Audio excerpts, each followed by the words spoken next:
Assalamualaikum warahmatullahi wabarakatuh. Kami dari kelompok 9 yang bertemakan larangan menarik kembali hadiah yang telah diberikan, disusun guna memenuhi tugas UTS mata kuliah Hadis Hukum Ekonomi. Yang terhormat dosen pengampu Bapak Haji Fuad Riyadi, LC MAG.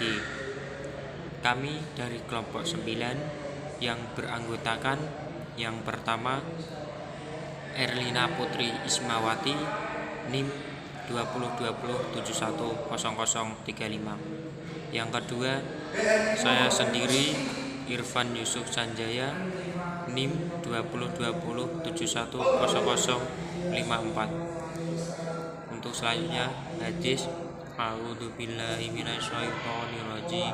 Bismillahirrahmanirrahim. Wa an ibni Abbas radhiyallahu anhu qala an-nabiyyu sallallahu alaihi wasallam al-aidu fi hibati kal qalbi yaqi'u summa ya'udu fi qalbihi. Muttafaqu alaihi wa fi riwayati lil Bukhari. Laisa lana masalus sawi alladhi ya'udu fi hibatihi qal qalbi arji'u fi qaini.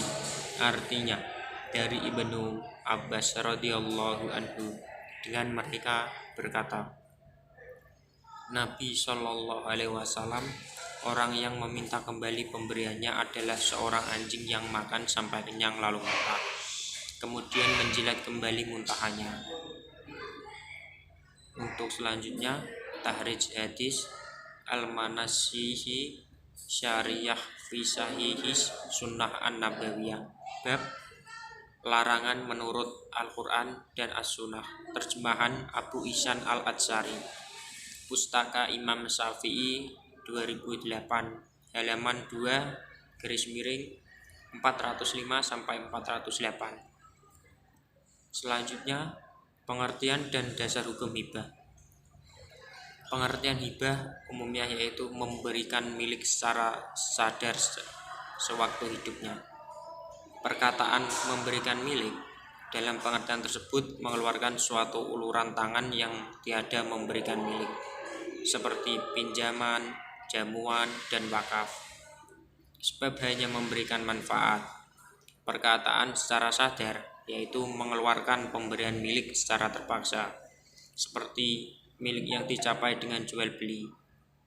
Pengertian hibah secara khusus merupakan memberikan milik secara sadar, bukan untuk menghormati, bukan karena mengharapkan pahala atau karena suatu hajat, dengan hijab dan qabul.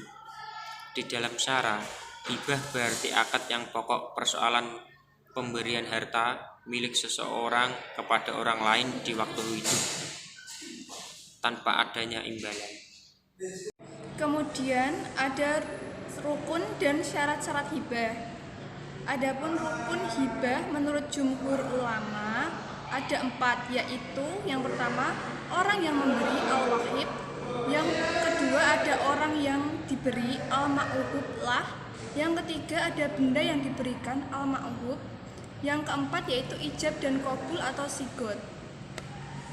Para imam mazhab sepakat hibah menjadi sah hukumnya jika dilakukan dengan 3 perkara, yaitu yang pertama ijab, yang kedua qabul, yang ketiga qabdu. Oleh karena itu, menurut pendapat Hanafi, Syafi'i, dan Hambali, hibah tidak sah kecuali berkumpulnya 3 perkara tersebut. Sedangkan menurut pendapat Maliki, sah dan lazimnya suatu hibah itu tidak memerlukan serah terima barang, tetapi cukup adanya ijab dan qabul saja. Kemudian ada macam-macam hibah.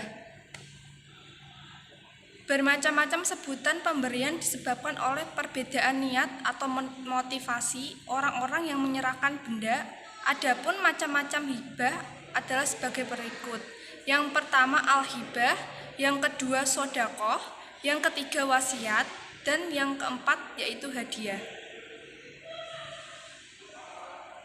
Para ulama mazhab Syafi'i mengatakan Dalam ketentuan untuk pemberi diisyaratkan beberapa syarat, yaitu yang pertama, pemberi adalah orang yang menjadi pemilik secara hakiki atau secara hukum.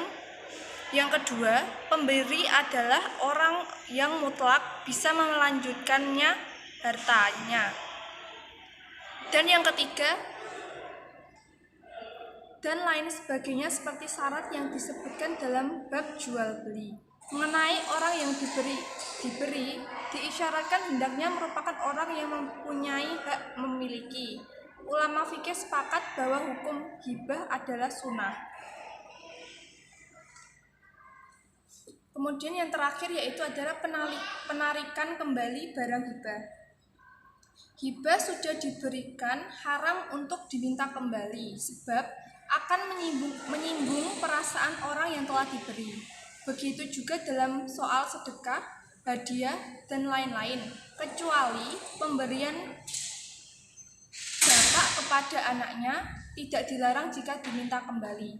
Hibah boleh ditarik kembali jika hibah itu diberikan kepada orang yang dinamakan anak, baik secara hakiki maupun kiasan, seperti anaknya sendiri, cucu dari salah satu anaknya, baik laki-laki maupun perempuan. Adapun jika hibah tersebut diberikan kepada orang lain, tidak boleh ditarik kembali. Sekian presentasi dari kami. Kurang lebihnya mohon maaf. Wassalamualaikum warahmatullahi wabarakatuh.